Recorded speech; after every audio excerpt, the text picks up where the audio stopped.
अस्सलाम वालेकुम, welcome back हो गया आज के ब्लॉग के अंदर। अभी इस वक्त सुबह का टाइम है और हम लोग अभी रात को लेट ही सोए थे, लेट लाइट आई थी। तो अभी सुबह का टाइम है, नाश्ता करना है हमने। मैंने कहा इससे पहले हम वेट चेक कर लें, वेट कितना है हमारा, क्योंकि वेट अभी तक जो है ना नॉर्मल लिमिट के अंदर 6 महीनों में आ नहीं सका मेरा। आधा kg और मैंने रिड्यूस करना है, लेकिन अभी थोड़ी सी ईद के ऊपर लापरवाही होगी जिसके नतीजे में थोड़ा सा वेट जो है ना ऊपर नीचे हो गया। तो अभी चेक करते हैं। बेगम ने भी चेक किया, कितना हो गया? मेरे वाला नहीं चेक कराना रहने दे, मेरा बढ़ गया बढ़ गया मेरा बहुत ज्यादा। ठीक है। अपन का वेट भी बढ़ चुका है भाई, 1 kg ऑलमोस्ट बढ़ चुका है। इसको भी और रिड्यूस करना है। फिर जो सामान कल छोड़ के आए थे उधर वो लेने के लिए जा रहे हैं। वोल्टेज तो स्टेबल नहीं हो रहे है, मुझे लगता है कि ट्रांसफार्मर का मेजर इशू ही है।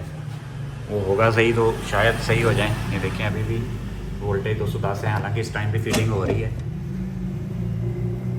इधर तो और भी कम 194 आ रहे हैं। यही हाल है, वोल्टेज नहीं पूरे हो रहे। पूरी सर्दियाँ वोल्टेज हाई रहे हैं और पूरी गर्मियाँ वोल्टेज लो ही रहेंगे। मुझे लगता है ये परमानेंट ही होने वाला है, इसमें कुछ नहीं होता। अभी जो है ना चलते हैं, जो इसको जो है ना अभी लेके आते हैं। सामान काफ़ी ज़्यादा था इसलिए गाड़ी पे ही जाना पड़ेगा। अभी चलते हैं, लेके आते हैं सामान। लेके आके फिर मैंने वीडियो भी बनानी है दूसरे बार, जिसका मैंने आपसे वादा किया था कि जो नए बिल के ऊपर। वेलकम बैक हो गया जी। एक दफ़ा सामान वगैरह ला के हमने फ्रिज के अंदर सेट कर दिया सारा। वो आपको पता है काफ़ी ज़्यादा ग्रॉसरी की हुई थी, उसमें काफ़ी चीज़ें थी और अच्छी खासी अमाउंट की चीज़ें थी। तो सारी जो है ना वो ख़राब हो जानी थी। तो हमने एक सोचा उसको जो है ना 24 घंटे के लिए रखवा दें, वहाँ पे फैसिलिटी भी अवेलेबल थी।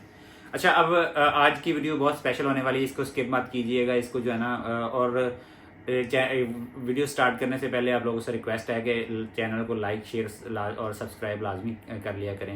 इससे जो है ना मोटिवेशन मिलती है। हम लोग थोड़ा इतनी ज़्यादा एफर्ट करते हैं आप लोगों के लिए। मैंने पूरी वर्किंग की है इसके ऊपर, जो है ना बनाया है पूरी एक्सेल की शीट के ऊपर, सारा कुछ एग्जैक्ट कंपैरिजन बनाया। और वीडियो के एंड में मैं आपको एक्चुअल बताऊंगा कि एक्चुअल सिनेरियो है क्या, मीन्स के जो पीक यूनिट हैं वो कैसे बढ़ते हैं हमें, यानी कि कितनी उसकी अमाउंट हमें भरना पड़ती है। सबसे पहली बात यह है कि आप जो है ना मॉडरेट रहते हुए यूज़ करें। मैंने जो मेरा ऑब्जर्वेशन है पिछले 1 साल का, उसमें 6 किलोवाट का जो सिस्टम है ना, अगर आपने 2 AC कंटिन्यूस 1.5 टन के 2 AC कंटिन्यूस 24 घंटे अगर आपने चलाने हैं तो ये नाकाफ़ी है। ये मैं प्रैक्टिकल आपको बता रहा हूँ कि ये प्रैक्टिकल 1 साल से ऊपर हो गया मुझे। 1 साल 3 महीने हो गए, 1 साल मेरा सिस्टम लगे हुए।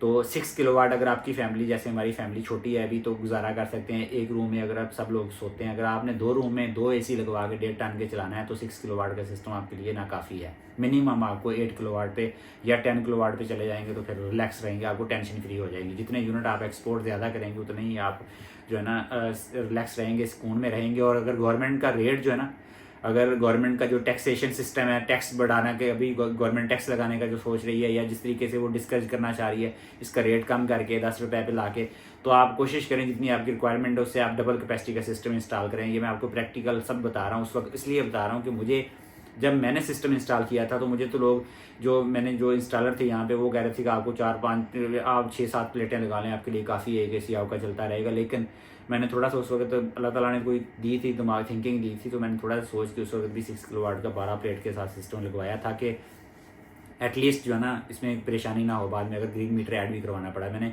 इन्वर्टर भी यही सोच के लिया था कि उसमें सब 3 in 1 था, यानी कि वो उसको एज ए हाइब्रिड भी यूज़ कर सकते हैं, उसको ऑनग्रिड फीडिंग के लिए भी यूज़ हो सकता था।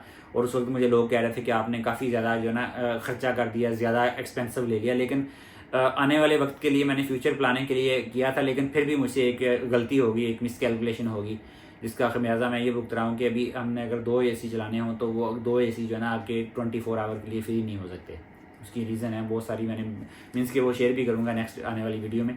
लेकिन अभी इस एक AC के साथ हमारा परफेक्ट चल रहा है, अल्लाह का शुक्र है। हमारा बिल्कुल जो है ना सिस्टम इस वक्त परफेक्ट चल रहा है। मैं आपको भी मैंने जैसे प्रॉमिस किया था आप लोगों के साथ कि पिछले 3 महीने की कैलकुलेशन आपके साथ मैं शेयर करूंगा। उसमें जो पीक हैं, ऑफ पीक हैं, इनकी कैलकुलेशंस कैसे होती हैं, मैंने पहले भी एक वीडियो में शेयर किया था फुल डिटेल के साथ। अभी भी मैं आपको बता रहा हूँ कि ये जो है ना अगस्त 2025, मई 2025 और जून 2025 के जो बिल है ना एग्जैक्ट मेरे पास मैंने संभाल के रखे थे, क्योंकि ये दोबारा आपको ऑनलाइन नहीं मिलते 1 महीने के बाद। तो पहले बिल मुझसे मिसप्लेस हो गए थे सारे के सारे, और ये बिल जो है ना मैंने इसलिए संभाल के रखे थे कि ये 3 महीनों की कैलकुलेशन आपके साथ शेयर करूँ। तो मैं स्क्रीन पे भी इनका लगाता जाऊँगा बिल में जो एक्चुअल चीज़ें आई हैं।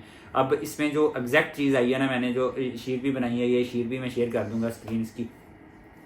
बाकी इसमें जो अप्रैल में ना, मैं आपको इसमें अप्रैल में मैंने टोटल जो अभी जो एक्सपोर्ट किए हैं, पहले एक्सपोर्ट बताता हूँ कि अप्रैल में जो मैंने टोटल एक्सपोर्ट किया है ना पूरे अप्रैल के महीने में 881 यूनिट जो है ना एक्सपोर्ट किए हैं। यानी कि हमारे घर का लोड चला के, मैंने आपके साथ लास्ट वीडियो में शेयर भी किया था कि घर का अच्छा, इसमें अप्रैल में 881 यूनिट हमने टोटल एक्सपोर्ट किए हैं। और पीक टाइम पे आपको पता है कि टाइम इतना होता है कि एक्सपोर्ट पीक टाइम में कुछ नहीं कर सके, ठीक है। अब इसी तरीके से मई 2025 के अंदर हमने 801 यूनिट जो है ना हमने एक्सपोर्ट किए हैं, और उसमें 1 यूनिट पीक टाइम पे किया क्योंकि उस वक्त टाइमिंग ऐसी थी कि 6 से 7 बजे के दरमियान की टाइमिंग जो है ना, 7 बजे की, वो पीक थोड़ा एक्सपोर्ट करती रहे, यानी कि चलता होता है सिस्टम। और कभी किसी दिन हमने घर में नहीं होंगे शायद शाम को, तो वो 1 यूनिट चला गया। उसके बाद जून 2025 के अंदर जो है ना हमने 856 यूनिट जो है ना एक्सपोर्ट किए हैं टोटल, और 0 पीक टाइम के अंदर एक्सपोर्ट किया है। तो ये टोटल यूनिट जो है ना हमें हमारे 2539 यूनिट टोटल बने हैं जो हमने एक्सपोर्ट किए हैं, ठीक है। अब आ जाते हैं कि इन तीनों महीनों के अंदर हमने इंपोर्ट कितने यूनिट किए हैं, ठीक है। मैं स्क्रीनशॉट साथ साथ लगाता जाऊंगा, इसलिए टेंशन वाली बात नहीं है, वो आप चेक कर सकते हैं। बिल के अंदर जो है ना सारी तीनों महीनों की कैलकुलेशन वो आई होगी। अच्छा, इसमें जो हमारे जो अप्रैल के अंदर जो है ना, अब मैं बताता हूँ आपको कि हमने अप्रैल के अंदर जो इंपोर्ट किए हैं, मई के अंदर जो इंपोर्ट किए हैं सारे पीक और ऑफ पीक। इसमें अप्रैल के अंदर हमने 69 यूनिट जो है ना ऑफ पीक के किए हैं, और 36 यूनिट जो है ना पीक के अंदर इंपोर्ट किए हैं। इसी तरीके से मई के अंदर 119 यूनिट हमने जो है ना ऑफ पीक के इंपोर्ट किए हैं, और 41 यूनिट जो है ना पीक यूनिट इंपोर्ट किए हैं, ठीक है। और इसी तरीके से हमने जून के अंदर 174 यूनिट जो है ना ऑफ पीक के, और 45 यूनिट जो है ना ये पीक यूनिट हमने इंपोर्ट किए हैं, गवर्नमेंट के अंदर वापडा से लिए हैं हमने, यानी ठीक है। टोटल इंपोर्ट जो है ना हमने पीक यूनिट जो है ना 122 पीक यूनिट हमारे आए हैं, और 362 यूनिट यानी कि 484 यूनिट हमने टोटल जो है ना इन 3 महीनों के अंदर गवर्नमेंट से लिए हैं, ठीक है। अब इसमें ये सिर्फ वो है जो रात को चला है, यानी कि इसमें जो रात के टाइम हमारा एसी चलता रहा, बाकी सिस्टम चलता रहा। 500 यूनिट ऑलमोस्ट लगे हैं ये 3 महीनों की रातों के अंदर। तो बाकी इसके अंदर जो है ना मैंने अभी दूसरे जो है ना मीटर का वो शेयर नहीं किया, दूसरे मीटर पे भी हम चलाते रहे पीक टाइम के अंदर जो वो चलाते रहे वहाँ उसका बिल, लेकिन वो 200 यूनिट से कम ही रहे हैं हमारे यूनिट, 200 यूनिट से ऊपर नहीं गए, तो उसका नॉमिनल से बिल आता है, मीन्स के 1500, 1000, 1500, 1200, 1500, 1800, 2000 इतना ही बिल आता है उसका।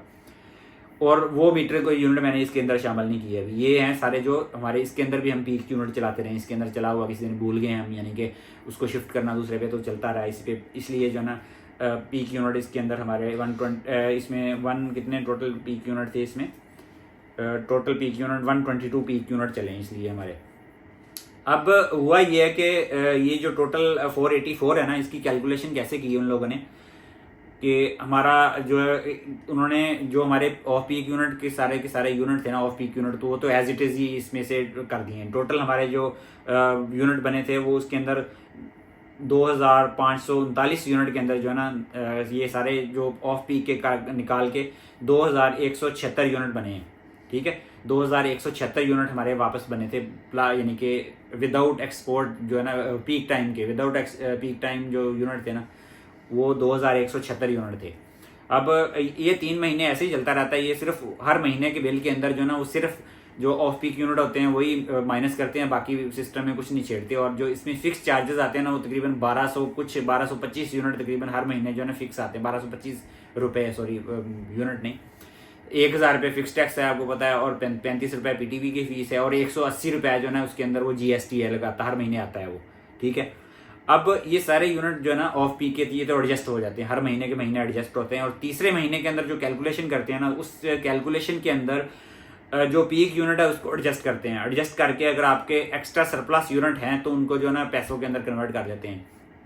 और सरप्राइजिंगली मेरे लिए भी ये बहुत ज़्यादा सरप्राइजिंग बात है कि अगर आपके एक्सपोर्ट यूनिट जो है ना काफ़ी ज़्यादा हों, यानी कि जैसे मेरे 2500 यूनिट से प्लस हैं, यानी 2500 प्लस यूनिट एक्सपोर्ट के हैं, और इंपोर्ट मेरी बड़ी कम है। अगर मेरी कम है यानी कि आपकी 2, 3, 4 टाइम्स अगर आपकी एक्सपोर्ट ज़्यादा है इंपोर्ट से, तो मैंने ये देखा कि इन 3 महीनों के अंदर जो मेरे पीक के यूनिट थे ना 122 यूनिट जो पीक के थे, वो इन्होंने तीसरे महीने में एडजस्ट करते हुए वो भी टोटल यूनिट के अंदर से माइनस करके जो है ना 2176 यूनिट से माइनस किए, 2055 यूनिट आ गए।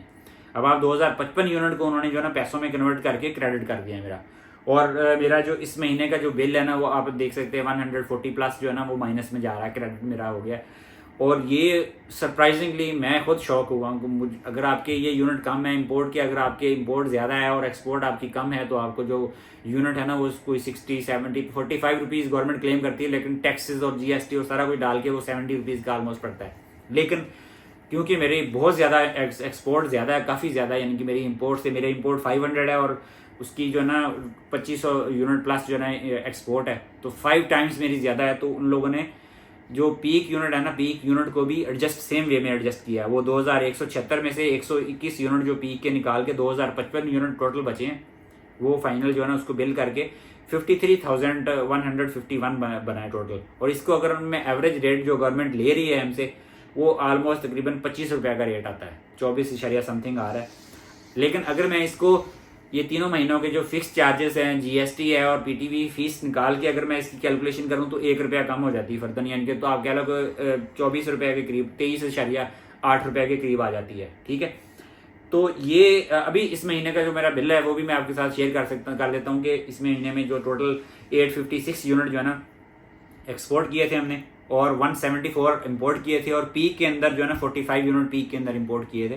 तो न्यूट्रलाइज करके आफ्टर इफेक्ट में 49,000 ऑलमोस्ट जो है ना वो -49,000 क्रेडिट मिला है हमें, कि यानी कि वो पुराना क्रेडिट मेरा चल रहा था 96,000 का, उसमें ऐड हो गई ये 140 प्लस जो है ना ये क्रेडिट मेरा आ गया है ये जो है ना। लेकिन अगर मैं यही 2055 यूनिट गवर्नमेंट से लूँगा तो आप अंदाज़ा लगा लो कि वो तकरीबन कितने हज़ार का, लेकिन मुझे जो गवर्नमेंट ने पैसे दिए हैं वो 50,000 दिए हैं, 2,000 यूनिट का, 2100 यूनिट का ऑलमोस्ट 2100 यूनिट का गवर्नमेंट ने मुझे ऑलमोस्ट आप कह लें कि 50,000 रुपया दिया। लेकिन अगर मैं 2100 यूनिट गवर्नमेंट से लूँगा एक मीटर के ऊपर, तो आप अंदाज़ा लगा लें कि वो 2100 यूनिट कितने पैसों में मिलेगा। बहरहाल ये गवर्नमेंट ने हमें बेनिफिट भी दिया हुआ कि आप मींस के मेरा जो है ना, मैं बिल भी अभी शेयर कर देता हूँ स्क्रीन के ऊपर भी, कि पिछले पूरे साल में मेरे पिछले साल जून के अंदर पहला बिल आया था, जून से लेके इस दफ़ा जून के अंदर जो ना पूरा 1 साल कंप्लीट हो गया और अल्लाह का शुक्र है 0 बिल है। और इसकी रीज़न ये नहीं है कि कोई बहुत ज़्यादा तीर मारा, मैंने ये कंट्रोल करके चलाया। अगर मैं 2 AC चलाता हूँ दिन रात, 2 AC 24 घंटों में चलाता हूँ, मैंने चला के चंद दिन मैंने चेक किया है, वो ऑलमोस्ट जो है ना इंपोर्ट एक्सपोर्ट बराबर होते हो जाती हैं, क्योंकि मेरा दूसरा AC जो 2 टन का है और उसकी जो है ना स्टार्टिंग ही 3.8 किलोवाट से स्टार्टिंग है उसकी। ठीक है, और वो 4 से 5 घंटे लेता है। अगर 27-28 पे टेम्परेचर रख के मेंटेन करें, 5 घंटों में वो मेंटेन करता है टेम्परेचर पूरे एरिया, क्योंकि मैंने सारा एरिया उसी के अंडर रखा हुआ। बाहर हमारा TV लाउंज का एरिया है और साथ वाला बेडरूम है, तो इसलिए यानी कि पीक अभी नेक्स्ट फ्यूचर में क्या होने वाला है, इस बजट में 18% GST गवर्नमेंट ने लगाया था सोलर पैनल्स के ऊपर, लेकिन अभी तक वो इम्प्लीमेंट नहीं हुआ। अल्लाह करे ना ही इम्प्लीमेंट हो। और बाकी नेट मीटरिंग की पॉलिसी अभी तक स्टिल उसमें फर्दर कोई चेंजेस तो नहीं, मैंने तो नहीं सुनी। आई थी चेंजेस सेंटर में, लेकिन वो अभी तक इम्प्लीमेंट नहीं हुई, वो भी कुछ भी इम्प्लीमेंट नहीं हुआ। तो IMF की नेक्स्ट चेक में हो सकता है वो भी आ जाए। अगर वो आ गया तो अभी तक 1 साल का जो टाइम है बहुत अच्छा गुजरा है, अल्लाह का शुक्र है, पीस ऑफ माइंड है। लेकिन इसके पीछे एक कॉस्ट है, मीन्स कि हमने कोई 12, 13, 14 लाख रुपया, मैंने लास्ट टाइम आपसे कॉस्ट भी एग्जैक्ट शेयर की थी, इतना पैसा लगा के ये सारी चीज़ें फ्री होती हैं। और ये मीन्स कि वो एक इन्वेस्टमेंट है, वो कितने टाइम में पूरी होती है। मीन्स कि एवरेज मेरी महीने की कंजप्शन जो इलेक्ट्रिसिटी की थी वो तकरीबन 600 से 700 यूनिट पर मंथ एवरेज थी मेरी, जो 2 मीटरों के ऊपर मैं चलाता था वो कंजप्शन थी, जो कि मैं अभी नेट मीटरिंग करवा के सोलर पैनल लगा के अल्लाह का शुक्र है कि वो 600-700 यूनिट महीने का जो है ना मैं मीन्स कि वो भी अपनी घर की ज़रूरियात भी पूरी करता हूँ। मैंने लास्ट वीडियो में भी शेयर किया था कि ऑलमोस्ट 25 यूनिट पर डे मेरे जो है ना कंजप्शन होती है, उसमें कोई 4-5 यूनिट या 6-7 यूनिट ग्रिड से लेते हैं, बाकी कोई 15 से 18 यूनिट जो है ना दिन के टाइम हमारे घर के अपने सोलर पैनल से बना के जो ना वो यूटिलाइज होते हैं। तो ये 700 यूनिट का अगर मैं बिल एवरेज लगाऊं तो मीन्स के 40 से 50 हज़ार तो मिनिमम बिल आएगा मंथली। तो इस हिसाब से अच्छी इन्वेस्टमेंट है। मुझे लगता है कि 3-4 सालों में या हो सकता है 5 सालों के अंदर जो है ना ये कॉस्ट मेरी जितनी कॉस्ट मैंने लगाई है, इसके ऊपर इन्वेस्टमेंट की है, पैसा लगाया है इसके ऊपर, ये हो सकता है पूरी हो जाए। अभी जिस तरीके की खज्जल ख्वारी मैंने बर्दाश्त की है, हो सकता है मुझे बैटरी एडिशनल पाइलन टेक की या किसी और की लिथियम बैटरी लगानी पड़े, तो उससे अभी जो 3 लाख की इन्वेस्टमेंट फर्दर है जो कि लगानी पड़ेगी, उससे थोड़ा सा और सुकून हो जाएगा। हर चीज़ की लग्जरी की एक वैल्यू होती है जो कि आपको देनी पड़ती है। तो ये थी आज की वीडियो, आई होप आप लोगों को अच्छी लगी होगी। इसमें जो है ना मैंने कोशिश किया कि पीक टाइम जो है ना, ये मेरे लिए भी सरप्राइजिंग है कि पीक टाइम बिल्कुल जो है ना वो गवर्नमेंट जो है ना सेम यूनिट्स के अंदर एडजस्ट किया, उसने कोई एक्स्ट्रा चार्जेस नहीं लगाए उसके अंदर। जैसा कि मैं लास्ट वीडियो में भी कह रहा था कि हो सकता है गवर्नमेंट 70 रुपीज़ लगा के एडजस्ट करे, लेकिन ऐसा कुछ नहीं हुआ। अभी पता नहीं बाकी लोग कि आप लोग अपने कमेंट में बताइएगा कि पीक टाइम जिनका ज़्यादा आया है, पीक टाइम जिन्होंने ज़्यादा यूनिट इंपोर्ट किए हैं तो और उनकी एक्सपोर्ट कम थी तो उनका बिल कैसे कैलकुलेट हुआ है, लाजमी शेयर कीजिएगा क्योंकि मेरे पास तो इंपोर्ट मेरी ज़्यादा कम है, एक्सपोर्ट ज़्यादा है तो इसलिए क्रेडिट में गया बिल। तो आई होप आप लोगों को आज की वीडियो अच्छी लगी है तो इसको लाइक शेयर और सब्सक्राइब करें। आपसे मुलाकात होंगी इंशाल्लाह कल, तब तक के लिए हमें अपनी दुआओं में याद रखिएगा।